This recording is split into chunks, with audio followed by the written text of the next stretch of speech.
Good morning student, welcome back to another video.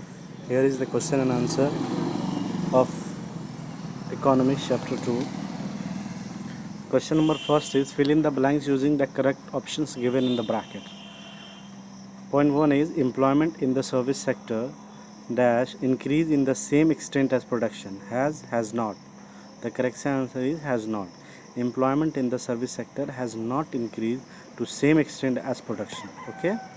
Next, workers in the dash sector do not produce goods. Obviously, tertiary sector do not produce goods, but it give the services of all primary and secondary sector. Okay. Now the next question is most of the worker dash sector enjoy job security. अभी recently मैंने पिछले video में आपको बताया कि कौन से sector में जॉब की सिक्योरिटी होती है. Unorganized या organized, obviously it's in organized sectors. Okay, so the most of the worker in the organized sector enjoy job security. A dash proportion of labor in India work in unorganized sectors. कौन से, large या small? The right answer is large. A large proportion of labor in India are working in the unorganized sector. That's why we need to protect them. Next, cotton is a natural or manufactured product. Cotton is a dash product and cloth is dash product, natural or manufactured. The cotton is a natural product and cloth is a manufactured product. Okay. Next,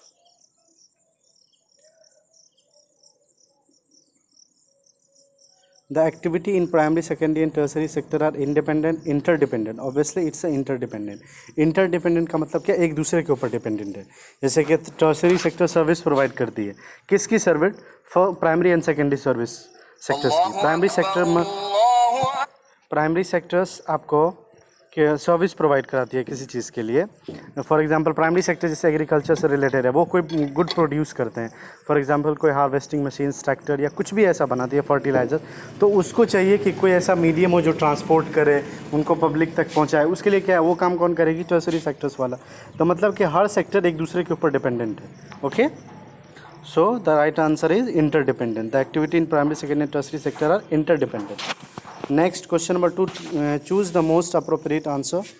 The sector are classified into public and private sector on the basis of, किस basis पे ये decide किया जाता है कि sector private है या public है. ऑब्वियसली ओनरशिप ऑफ इंटरप्राइजेस के ओनरशिप के बेसिस पे. ये जैसे प्राइवेट, इसका ओनर कौन, प्राइवेट है या गवर्नमेंट है. प्राइवेट अगर इसका कोई प्राइवेट इंडिविजुअल्स, हम आप कोई भी एनीवन हो सकते हैं, दैट इज़ प्राइवेट सेक्टर. और जिसका गवर्नमेंट हो that is called public sector. Okay. Next, production of a commodity mostly through the natural process is an activity in primary, secondary, tertiary. Obviously it's a primary. Production is a commodity. Primary sector में ही productions की commodity है, most through the natural process. Obviously जैसे natural process क्या हो गया, agriculture. Agricultures में हम तो अपना प्रोसेस करते हैं, लेकिन जो चीज़ें ग्रो होती है ये नेचुरली ग्रो होती है नेचर्स के थ्रू. ठीक है, तो नेचुरल प्रोसेस ज़्यादातर हमारे प्राइमरी सेक्टर्स के प्रोडक्शंस में होता है. नेक्स्ट है GDP is the value of, obviously GDP is the value of all good final goods and services. Okay, GDP is the total value of all final goods and services produced during a particular year. Take next, in the term of GDP, share of tertiary sector in 2003. So आप जब graph देखेंगे 2003 वाला और जो उससे पहले का, तो उसमें आपको दिखेगा कि शेयर क्या है टर्शरी सेक्टर का जीडीपी के अंदर. ठीक है, 2003 में. तो the right answer is 50% to 60%, 50 to 60%. Okay, option 3, between 50% to 60% in 2003. Next, match the following. Problem faced by primary sector and some possible measures. Unirrigated land, lower price of cost, debt burden, not डेब्ट. Okay, it's a debt burden, DET, B is the silent. Okay, debt burden, no job in the off season, compelled to sell their grain to the local trader. Here is the answer. Okay, unirrigated land, construction of canal by the government. ये इनके measures हैं जिनके ज़रिए हम इसको overcome कर सकते हैं. Low price for crop, procurement of food grain by government, debt burden, bank to provide credit with low interest, no job in the off season, setting up agro based mills, compelled to sell the grain to the local trader soon after harvest, cooperative market society. Here is the answer. Okay, now fill in the odd one out and say why. ये जो odd है उनको हटाइए और क्यों. Tourist guide, dhobi, tailor, potter. Tourist guide, he is appointed by the government while dhobi, trader and potter belong to the private sector. Teacher, doctor, vegetable vendor, lawyer. Obviously vegetable vendor, he is the only profession that does not require a formal education. Okay, vegetable vendor, सब्जी बेचने के लिए क्या education की ज़रूरत है. Next, cobbler. The rest are the worker in the primary sector, public sector, while is the profession is the part of private sector. Okay, Sahara Airlines, it is a private enterprise while the rest of the government is undertaking. Okay, MTNL, Indian Railway, Air Asia, Sahara. तो MTNL, Indian Railway, Air India, ये government का. All India Radio, ये भी government का. लेकिन जो सहारा airlines है वो क्या है, प्राइवेट इंडिविजुअल्स है. ठीक है, ऑड वन को सिर्फ हटा देना है, बाकी जो सिमिलर है उसको लिखना है. मतलब कि ऑड क्या है इसमें, जैसे टूरिस्ट गाइड, धोबी, टेलर. देखो टेलर, पॉटर, धोबी ये सब कॉमन हो गया, लेकिन टूरिस्ट गाइड जो वो स्पेशल है, क्योंकि टूरिस्ट गाइड गवर्नमेंट एम्प्लॉय करती है, उसके लिए एक मतलब ऑर्गेनाइजेशन होता है जिसको इसको अपॉइंट करती है. बाकी ये सब प्राइवेट इंडिविजुअल का है, तो ये इसमें ऑड हो गया टूरिस्ट गाइड. उसी तरह से जब 4 आप देखेंगे कि MTNL, Indian Railway, Air India, Sahara airline, All India Radio, तो इसमें देखेंगे कि सहारा एयरलाइन के अलावा सब गवर्नमेंट का है. तो इसमें ऑड क्या हो गया, सहारा एयरलाइंस, तो उसके बारे में लिखना है. जो ऑड है उसके बारे में आपको एक्सप्लेन करना है, उसको पहले आउट करना है. जैसे आउट कर दिया हमने टूरिस्ट गाइड, 4th में हमने आउट कर दिया सहारा एयरलाइंस. उसी तरह से 3rd में हमने आउट कर दिया कॉबलर्स, क्योंकि ये अलग है, क्योंकि सोल्जर, पुलिस कांस्टेबल, पोस्टमैन ये गवर्नमेंट की तरफ से, कॉबलर ही है जो कि पब्लिक सेक्टर का है. Now a research scholar look at the working people in the city of Surat and found the following. कि एक रिसर्च स्कॉलर ने सूरत की सिटी का मतलब वर्किंग पीपल्स की कंडीशंस दिया और उनको उन्होंने इस बेसिस पे दिया है. Place of work, nature of employment and percentage of working people, ये सारी चीज़ें हैं. इनका आंसर आप यहाँ देख सकते हैं. Place of work, in office and factory registered with government. Nature of employment क्या है, organised. Percentage of working people 15. Own shops, market, clinic in market places with formal licence, organised. Percentage 15. People working on the street, construction worker, domestic worker, it is unorganised. Percentage of working people 20. ये सब सूरत का एक data है जो किसी researchers ने mentions किए हैं. वहाँ पे फिर working in small workshop usually not registered with the government, it is unorganised sector and percentage is 50. Nature of employment, organised, unorganised, देखिए इसलिए है. Okay, the percentage of worker in unorganised sector in this city means Surat is 70%. Now next question, do you think the classification of economic activity into primary, secondary and tertiary sector useful? Explain how. The classification of economic activity into primary, tertiary and secondary is useful on account on the information it provide and how and where the people of country are employed. Also, this help in ascertaining as to which sector of economic activity contribute more or less the country GDP as per capita income. If the tertiary sector is developing much faster than the primary sector, then it implies the agriculture in depleting, and the government must take measure to rectify this.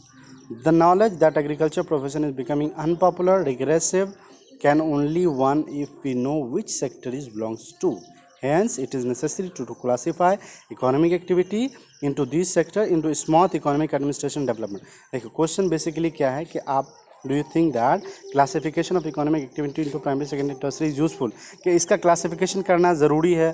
क्या इसके फ़ायदे हैं कि अगर हम classify नहीं करेंगे तो हमें पता नहीं चलेगा कि किस सेक्टर से कितना आ रहा है और कौन सेक्टर्स ग्रोथ करे. फॉर एग्जांपल अगर टर्सरी सेक्टर्स बहुत बढ़ जाएगा, लोग उसमें एम्प्लॉयमेंट रेट बढ़ जाएंगे, बहुत सारी ऐसी चीज़ें, तो लोग प्राइमरी सेक्टर्स हमारा ख़राब हो जाए जो कि एग्रीकल्चर से.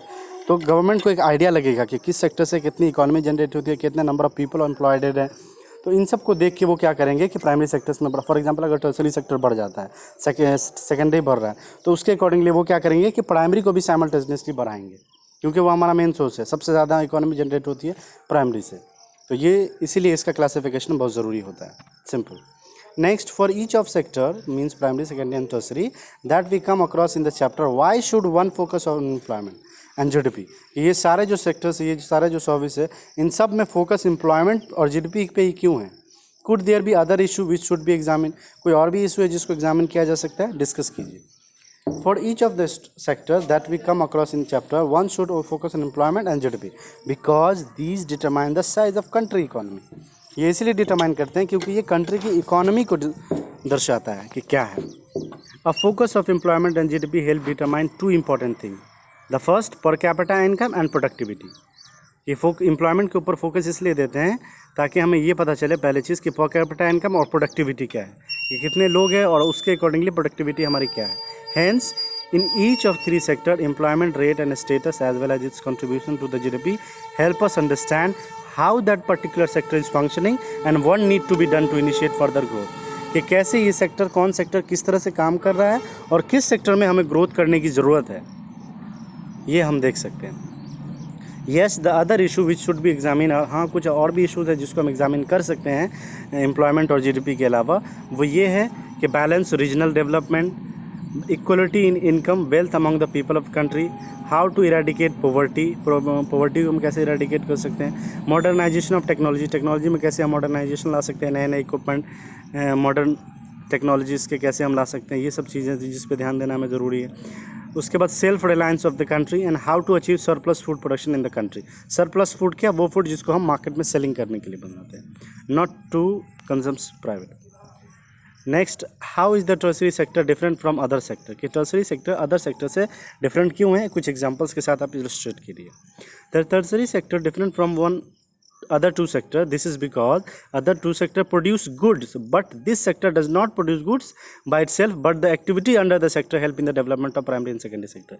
Simple ये आप समझिए कि इन्होंने क्या पूछा कि डिफरेंट क्या है. डिफरेंस ये है कि प्राइमरी सेकेंडरी गुड प्रोड्यूस करते हैं बल्कि और टर्सरी सेक्टर गुड प्रोड्यूस नहीं करते बल्कि इनकी सर्विस देते हैं, चाहे इनको ट्रांसफ़र करना हो ट्रांसपोर्ट के ज़रिए या जो भी मीडियम हो, बैंकिंग्स मीडियम हो या जैसे टीचर्स, डॉक्टर, ठीक है. तो ये सब सर्विसेज है टर्सरी, जो कि प्रोड्यूस नहीं करते हैं किसी भी चीज़ को बल्कि उसको मेंटेन करते हैं, सर्विस प्रोवाइड करते हैं. For this reason this sector is also known as service sector. देखो, these activity are aid in support of production process, for example transport, communication, storage, banking, insurance, trade activity etc. For this reason this sector is known as service sector. Now, what do you understand by this guide and employment? Explain with an example each from urban and rural areas. Simply हम देखें कि unemployment is a kind of unemployment, in disguised employment is a kind of unemployment. Disguised employment जो है वो एक तरह का unemployment है in which there are people who are visibly employed but are actually unemployed. ये दिख रहा है कि ये एम्प्लॉयड है लेकिन एक्चुअली में वो अनएम्प्लॉयड होता है. कौन सी सिचुएशन है? This situation is also known as hidden employment. In such a situation more people are engage in work than required. For example in rural area में देखिए कि कैसे डिसगाइड एम्प्लॉयमेंट क्या है. ये एक तरह का एम्प्लॉयमेंट है लेकिन इसमें क्या होता है कि दिख रहा है कि हमें ये एम्प्लॉयमेंट है, ये काम करता है लेकिन उसको रेगुलर इनका मतलब काम नहीं है, ये काम जानता है. फॉर एग्जांपल जैसे कि कोई इलेक्ट्रिशियन है, इलेक्ट्रिसिटी के वो हफ्तों काम करता है, कभी कभी उससे काम नहीं है. ये दिख रहा है कि ये एम्प्लॉयड है, ये तो इलेक्ट्रिशियन है, लेकिन क्या उसे हमेशा काम मिल पा रहा है? ये चीज़ें नहीं है. कभी कभी वो भी बैठ रहे हैं. बहुत सारे ऐसे जॉब्स हैं जिसको हम इसमें डिसगाइड एम्प्लॉयमेंट की कैटेगरी में रख सकते हैं. रूरल एरियाज़ में देखिए क्या क्या ऐसा एम्प्लॉयमेंट है जो कि डिसगाइड है. In rural areas, this type of employment is generally found in agriculture sector, like in a family of 9 people, all are engaged in same agriculture plot. But if 4 are withdrawn from there will be no reduction of output. So these 4 are actually disguised employed. ये दिख रहा है कि अरे ये 4 लोग खेती करते हैं, उसमें से अगर मान लिया 2 ही लोग खेती कर लेते हैं, 2 बैठे हुए हैं, लोगों को लग रहा है कि वो काम कर रहे हैं या वो एम्प्लॉयड है, उसके पास तो है काम करने को, लेकिन एक्चुअली में वो अनएम्प्लॉयड है. ये हो गया. और अर्बन एरिया में देखिए ये आपको बेटर समझ में आएगा. This type of employment can be seen mostly in service sector, such as in a family all member are engage in one petty shop और a small business which can be manage by less number of person. मतलब एक दुकान है उसमें 4 लोग काम कर रहे हैं जबकि उसको दो लोग भी चला सकते हैं.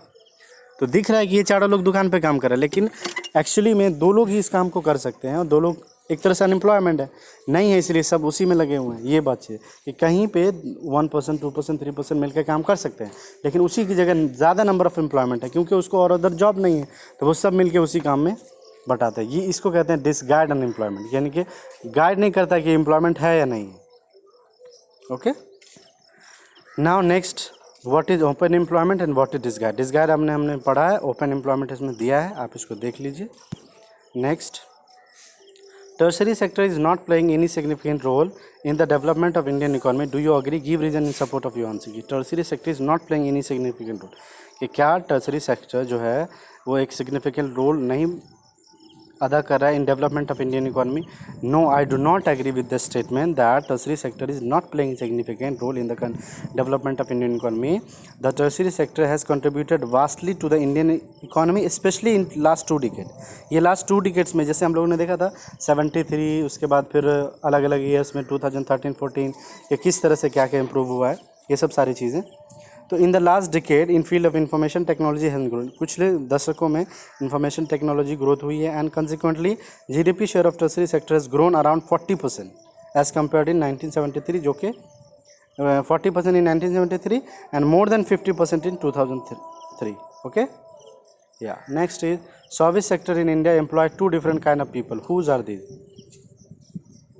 अब इसका आंसर देखें आप. The service sector in India employ the two different kind of people. They are people involve in the service that may directly help in the production of good, और people involve in service that may not directly help in production of good. For example, people involve in transportation, storage, communication, finance, ये क्या कर रहे हैं, service में involve हैं. लेकिन teachers, doctor, बाबा, cobbler, lawyer it they may not be term as ancillary work, means those who give service at the primary service provider, जो कि प्राइमरी सर्विस प्रोवाइड करते हैं उनको सर्विस दे रहे हैं. Worker are exploited in organised sector. Do you agree with this view? Give reason to support you answer. कि worker जो है वो एक्सप्लॉयटेड होते हैं अनऑर्गेनाइज सेक्टर्स में. आप अग्री करते हैं तो आप अपना व्यू रखिए क्या है. Yes, worker are exploited in the unorganized sector. This would be clear from the following point. First, there is no fixed number of working hour, कि वो 4 घंटे, 8 घंटे, 10 घंटे, डिपेंड अपॉन द वर्क काम करते हैं. कोई आवर्स के हिसाब नहीं करते हैं. लेकिन as compare to organised sector उसमें फिक्स होता है 6 आवर्स, 8 आवर, 10 आवर, 12 आवर. उसके ऊपर अगर वो काम करते हैं तो उनको ओवर टाइम कंसिडर करते हैं. पर अनऑर्गेनाइज सेक्टर में ऐसा नहीं होता है. नेक्स्ट, मतलब उसी को उन्होंने एलाबोरेट किया है. The worker family normally work 10 to 12 our without paid over time. They do not get other allowance apart from the daily veg, कि डेली वेज के अलावा उनको कोई अलाउंस नहीं मिलता है, जो कि ऑर्गेनाइज सेक्टर में मिलता है. Government rule and regulation to protect the labour are not followed there, कि गवर्नमेंट के जो रूल रेगुलेशंस है लेबर को प्रोटेक्ट करने के लिए वो वहाँ पे फॉलो नहीं किए जाते हैं अनऑर्गेनाइज सेक्टर्स में. नेक्स्ट ये है कि वहाँ पे कोई जॉब सिक्योरिटी नहीं होती है. There is no job security. There are low paid work in this sector, यहाँ पे बहुत लो पेड वर्क होते हैं. उसके बाद very being poor are always heavily in debt, so they can easily made to accept lower wages. कि being very poor they are always heavily in debt, कि गरीब होने की वजह से अक्सर वो कर्ज में रहते हैं, इसीलिए they can be easily made to accept lower wage, क्योंकि उसके ऊपर कर्ज है, बहुत सारी जिम्मेदारी है, बहुत सारे उसके एक्सपेंसेस हैं, इसलिए वो लो वेज पे भी करने को रेडी हो जाते हैं, क्योंकि उनके पास अदर कोई ऑप्शन नहीं. अगर वो कमाएंगे नहीं तो खाएंगे क्या, जो बेसिक नीड है उसको फुलफिल नहीं कर पाएंगे, इसीलिए उनको ज़रूरी होता है कि वो लो वेज पे भी काम कर लें. नेक्स्ट है कि how are the activity in the economy classified on the basis of employment condition. ये आप देख लें, on the basis of employment condition the activity in the country classified into organised और अनऑर्गेनाइज. ऑर्गेनाइज क्या दोनों आपको यहाँ दिया हुआ है. ओके, इसी तरह से compare the employment condition prevailing in organised और अनऑर्गेनाइज, दोनों में कंपेयर करना ऑर्गेनाइज और अनऑर्गेनाइज में क्या है. ये एक ही क्वेश्चन को अलग अलग तरीके से डील कर रहे हैं. हम अगर एक बार जान लें कि ऑर्गेनाइज क्या है अनऑर्गेनाइज क्या है तो हमें डिफरेंस भी मालूम चल जाएगा. यहाँ पे वही कंपेयरिंग कंडीशंस के बारे में कंपेयर करना है. सेम है explain the objective of implementing NREGA, कि ये जो एनरेगा है जिसको लोग मनरेगा कहते हैं आम भाषा में, एनरेगा जो 2005 है इसका ऑब्जेक्ट क्या था, इसको इम्प्लीमेंट करने का ऑब्जेक्ट क्या था, वो है the objective of implementing the NREGA 2005 are. इसका क्या क्या ऑब्जेक्ट था. पहला, to increase the income of employment of people, के लोगों के एम्प्लॉयमेंट को रेट को इंक्रीज़ करे और उसके इनकम को. Every state region can develop tourism, regional craft, IT etc for additional employment. Next, central government made a law implementing right to work in 200 districts. कि सेंट्रल गवर्नमेंट ने एक law बनाया कि 200 डिस्ट्रिक्ट्स में ये काम होगा. NREGA aims to provide employment of 100 days. कि एनरेगा का एक सबसे बड़ी सिक्योरिटी क्या थी कि कम से कम आपको 100 दिन के काम की गारंटी गवर्नमेंट देगी और उसका पे मिलेगा.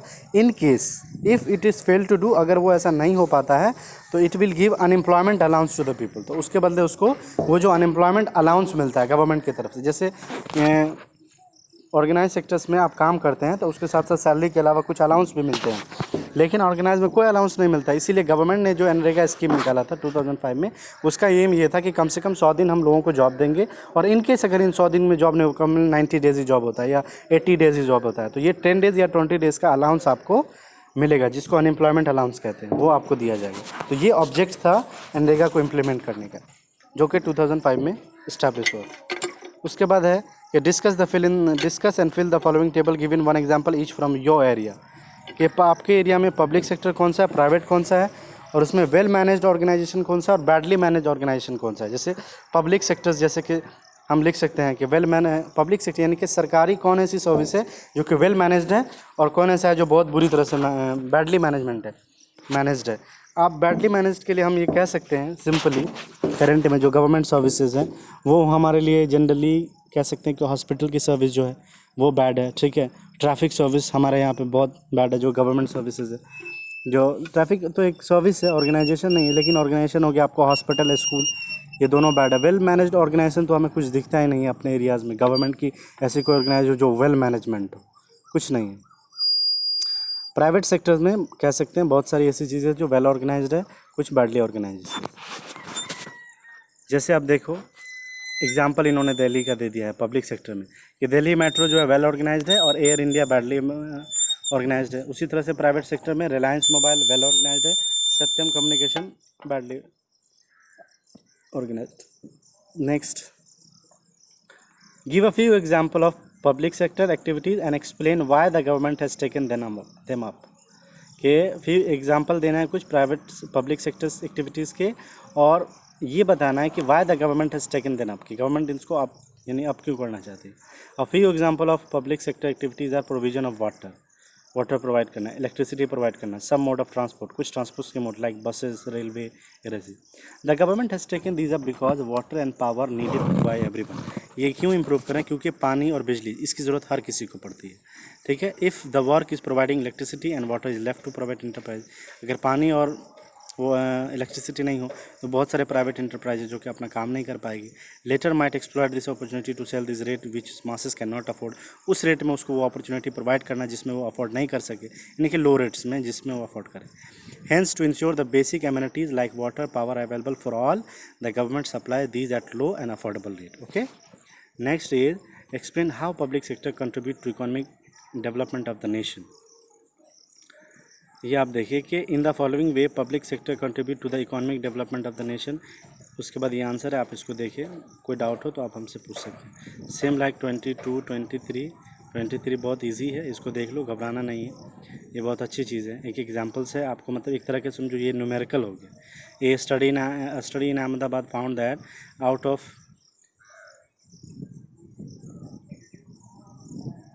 15 लाख नहीं 1,50,000 yes 15 lakh worker in the city, 11 lakh worker in the unorganized sector. Total income of the city is in year 1997-98 was 60,000 million. Out of this 32,000 million was generated in the organized sector. Present this data as a table. What kind of ways should be throughout the generating more employment in the city? Number of worker, income. Organized sector 4 lakh and unorganized sectors 11 lakh. Total 15 lakh. Now income 3200 million and 32,000 million and 28,000 million, total 60,000। बस इसको एक table के form में आपको दर्शाना है इस तरह से।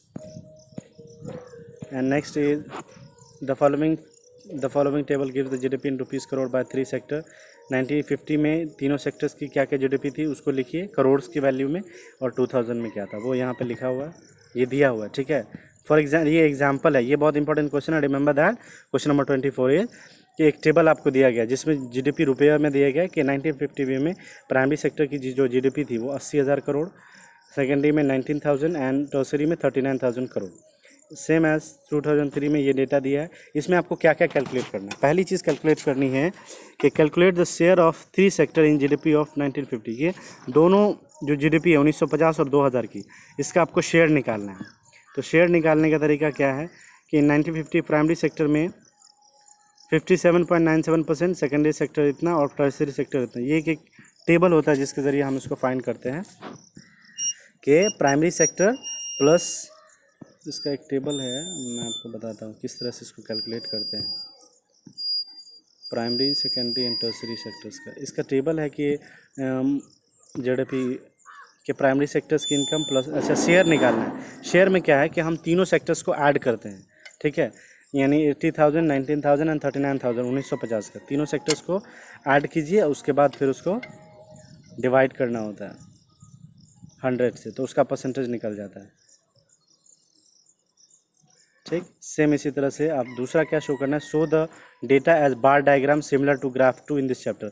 ग्राफ 2 देखेंगे, जैसा ग्राफ 2 है उसी तरह से इस डेटा को, यानी जो 1950-2000 है, इसको उस ग्राफ में आपको बताना है। नहीं होगा मैं इसको अलग से एक वीडियो बना के, ये जो आपको क्वेश्चन है क्वेश्चन नंबर 24, इसको हम अलग से बता देंगे। एंड थर्ड क्या है, what conclusion can be draw from this bar graph. ये क्या, ये डेटा आप देखिए, पहला तो आपको दिया, दूसरा जो ये है ग्राफ 2 के अकॉर्डिंगली ये दिया 1950, 2000 और तीनों शेयर आपको बता देने हैं, ठीक है। उसके बाद तीसरा जो क्वेश्चन कह रहा है कि कंक्लूजन क्या निकलता है, तो we can draw the conclusion that in the share of tertiary sector in the GDP has almost doubled while the primary sector has almost half the secondary sector has grown about 10% in the last 5 years. ये उनका conclusion है कि क्या क्या हुआ दोनों के compare में। तो पहला ये था कि जो प्राइमरी सेक्टर है वो हाफ हो गया, टर्शरी सेक्टर डबल्ड हो गया, ऑलमोस्ट डबल, और जो सेकेंडरी सेक्टर है उसमें 10% का ग्रोथ आया पिछले 5 सालों में। बस यही, okay. I hope you enjoyed it. If you have any doubt message me in the comment box और in group. Okay, have a nice day, good bye.